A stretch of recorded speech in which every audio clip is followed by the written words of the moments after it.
back at the scene of the SVO crime. I'm hoping it's still here. I think they got rid of him after 45 days.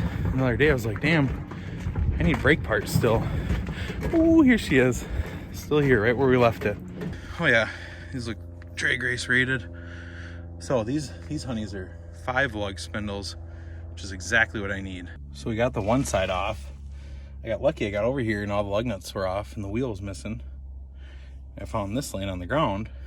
I thought, well, how'd they get that off? Came to the other side and sure enough, it's on there and stuck. I've scoured everywhere looking for the key. I'm not gonna find it.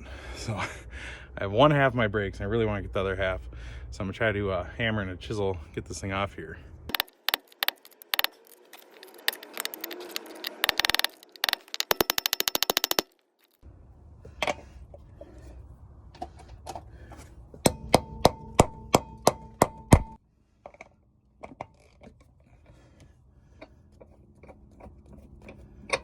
No way.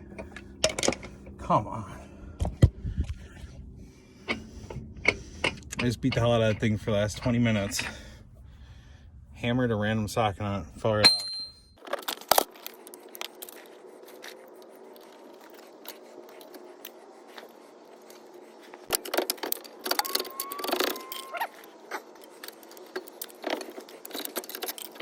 These are the kind of trips my wife gets super mad. Because I stop on the way home from work, got my nice jeans on, and stuff like this happens. It's all over. Here's a fun fact. I actually spent $130 on my jeans. Like once every 16 months, I wear them every single day. So I'm gonna bring these home and tell her she's gotta fix them. She's super pissed. Totally worth it though, until we go to ring these things up and it turns out they're $100 because LMR sells this stuff for 54 bucks. Kind of ran out of room here in the old parts rig. Ice fishing stuff takes up a lot of room. But Clayson brought back the 5.3 that he was borrowing. This is the LC90 he had in his car. I think he went like 520 with it, which is a pretty good lick. He was nice enough to even bring me a new crank because the crank's actually wiped clean out of this. The bearings are, but we sent her down the track anyhow and it's fine. And then a little interest in using the motor, he brings me a full set of Gen 4 stuff. So we're just ready to rip now. Look at the tuck on it, look at it. Oh man, I swapped out the bias plies this week for these Pro 275s because I figured it'd suck the tire in just a little bit more. And it's definitely a smaller tire if you haven't looked at them side by side. I don't have a tire machine, so I went to my old man's. He's got one of those manual ones for like 35 bucks. Thing worked flawless. But we got them swapped over. It definitely got us a ton more room because I could not get the tire this high before. There is one small problem. I still do not have a brake rotor back here. I need to get that in there for final fitment. You can see the tire's pushed a hair forward right now, but we'll get this squeezed back.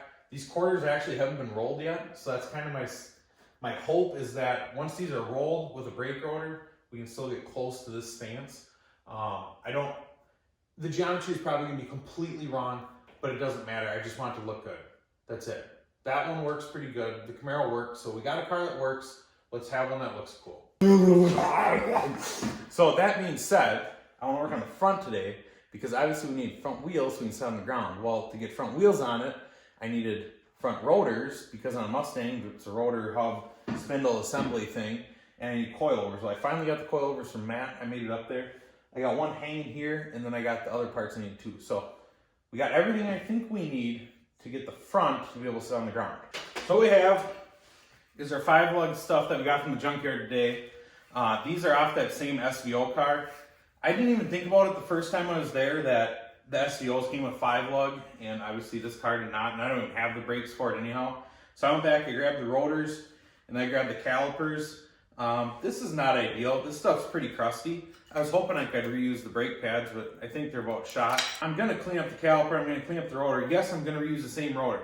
The budget is running out, it's almost gone. So we have to do what we have to do.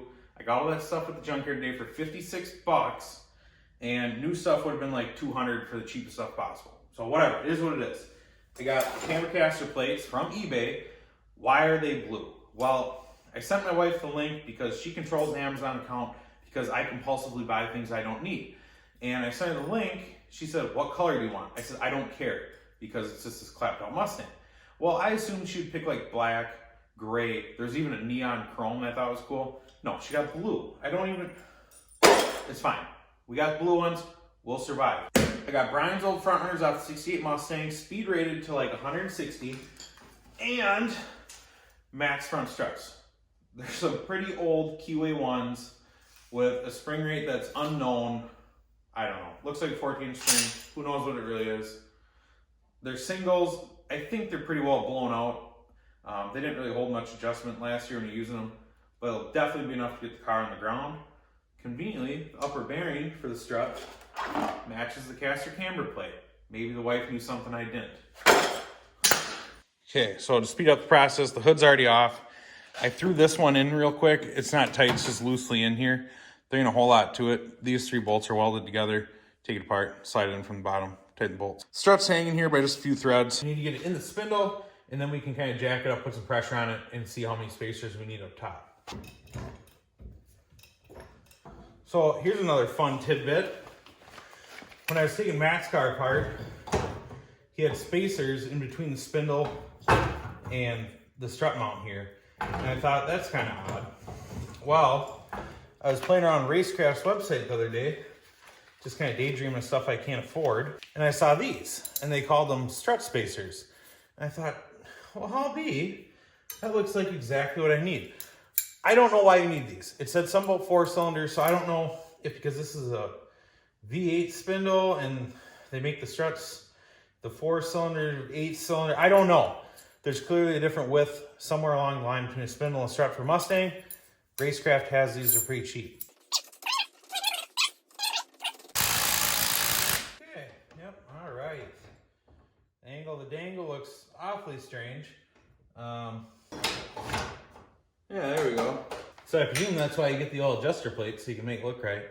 I don't know. I'm still not sold on the lowers being right or anything being right. It's bolted together. I don't know. Either way, I'm just gonna jack this in there.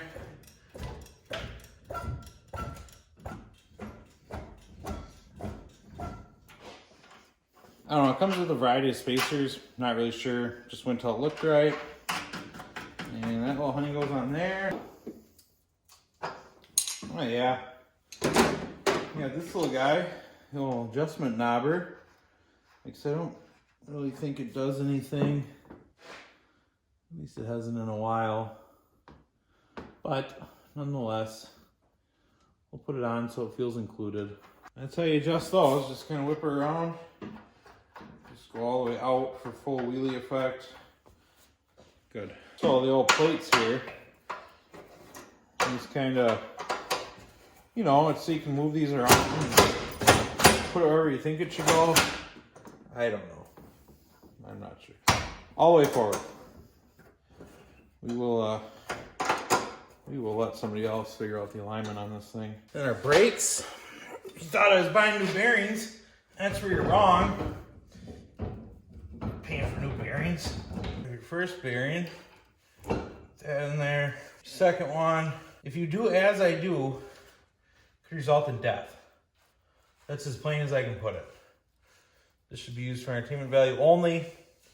Not technical advice, not recommendations, not a how-to, nothing along those lines. Big thing here is you always want to set your rolling drag. Yep, kind of, yeah, a little much. One of those, yep, you always go there. It's gonna kind of go tight and then a little, oop. Just like that. Safety first, the locking holder mechanism there. Oh, but wait, there's more. I kept the cotter key out of the junkyard so I didn't have to buy a new one. Put that in, kind of one of them, cap, hammer that on. There you go. Now, pretty much got a Mustang front end. Look at that. K-member's all loose and sloppy. We should go tighten that stuff. So you have it. I don't know what the ride height's gonna do because there's obviously no weight in the car. It's just a bare shell.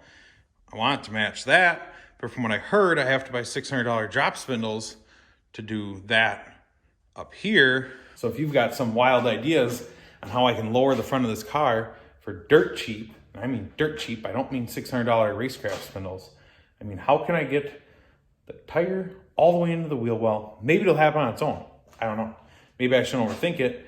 Maybe I should just get the motor in this thing, put it on the ground and see what happens. All right, and we want to update the price on this thing quick. So we left off around $4,100. Things we've added so far.